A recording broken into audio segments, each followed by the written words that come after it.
What do you think the difference was near the end? I think they, had a little more certainty where they were going to get their shots from, and kind of hung with it a little bit better. I didn't love some of our possessions at the end of the game. They're obviously a great defensive team, and you just have to have a little more wherewithal on offense. And then, I think, a critical stretch in that game, we get a lead. Down the stretch, you want to manage that a little bit better. And I thought we got Cryer 2 3-pointers in a row, and kind of later in possessions, it might have been a late ball screen. It might have ended up with a cross match situation, just because crazy things happen sometimes late in those possessions, and you can't give their best shooter a wide open 3-point shot. Especially at any time, but especially when you have a lead. Do you feel like defensively, it was such a defensive game in the first half that just, maybe let up a little bit in the second half, you guys? We made a few mistakes, and they made a few shots, and they probably, probably went through all their Rolodex of things they were going to do, and maybe found a few ways to attack us. But we played well enough defensively to win the game. We rebounded well enough to win the game. You got to play better offense, and that's easier said than done against Houston. But we're capable of playing better offense than we did today. You guys have been solid at the free throw line most of the year. 10 for 10. Tough. There's crazy stuff. They're telling us KJ shooting free throws, and at the last second they're switching Henry to do it. Weird stuff. There was a review. We asked to get reviewed at the end of the game with 30 seconds to go. They didn't even look at us. And you guys watch these games. Everything gets reviewed at the end of the game. I don't know. There's some tough stuff like that. The officials weren't the problem, but there were some weird situations down the stretch of the game that just make you scratch your head a little bit. Last couple games, there's been some struggles with live ball turnovers.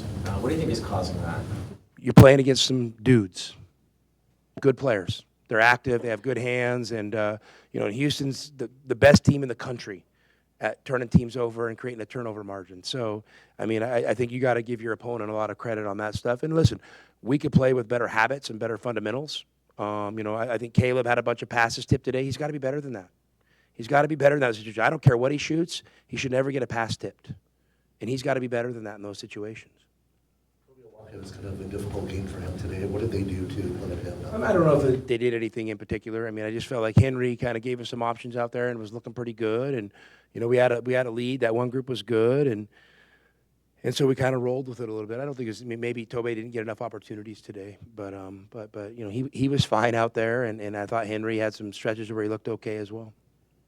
Kelvin had said that Houston, or one of the players said that Houston usually passes up a good shot for a better shot, but later in the game they went more into taking that good shot first. Did you notice that? Listen, I think both teams were playing great defense, and you're right. That's a great mentality. Against Houston, we probably turned down too many shots. Because the first good shot's probably might be the best shot you're going to get, and you wait to get deeper in the clock, and you end up, basically. The clock's ticking, and you have the ball, and you just have to hoist one up there. So, yeah, I guess that's a good adjustment against them. And they got downhill and hit a couple tough floaters, and that's a credit to them and their players making good plays. Kelvin talked a lot about playing the game at their pace. Is that something that it's hard to control on your end? Yeah, listen, you don't get to go up against Houston, especially if it gets a set defense, and you don't get to pick and choose your shot you want right away.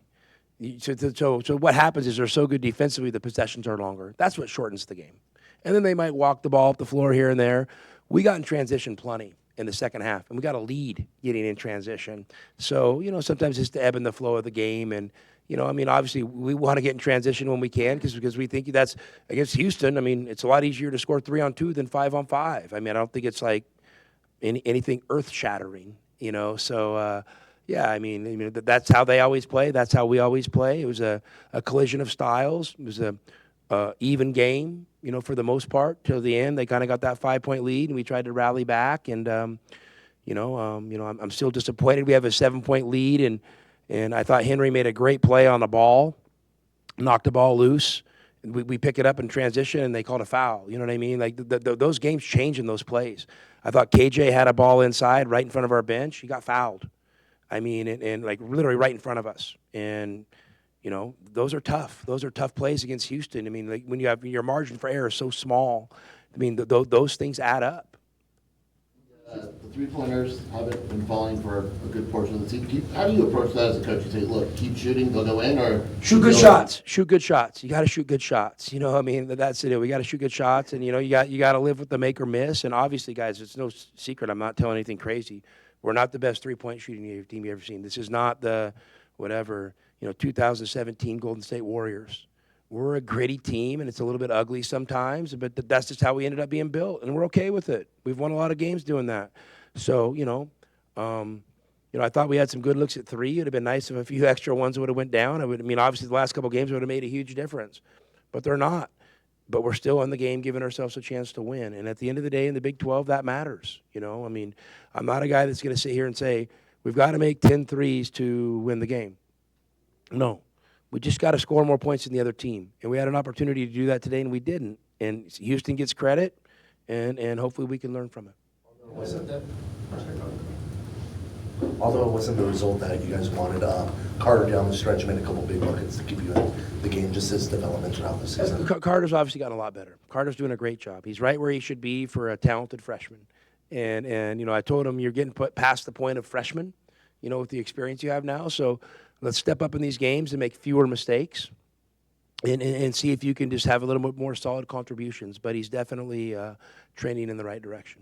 And late in the game, your team, coach, kind of struggled converting free throws, crucial moments. How do you plan to address that moving forward, especially now you guys lost by 4? What do you want me to do? Want me to punish the guys? Should I run them?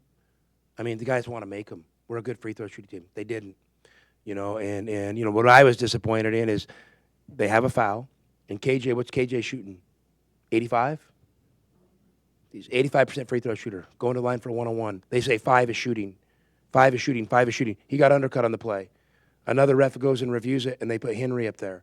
That's kind of tough to swallow, like when you're sitting in my seat, and then the one ref comes to you and says, yeah, we had 5 shooting. I don't know why I guess he went and reviewed it, and they changed it to 13.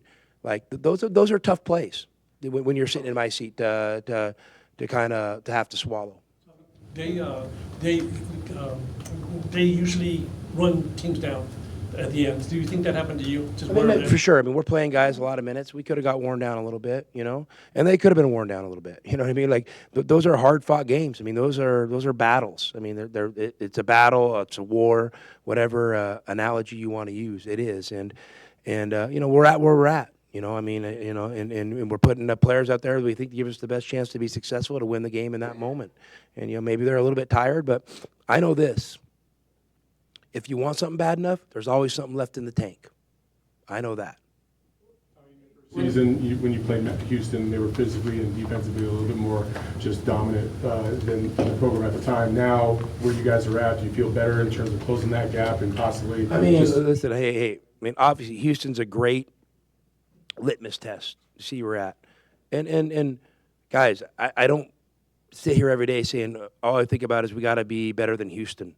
No, we want to play that way too, our own version of it. And I think we did in long stretches today.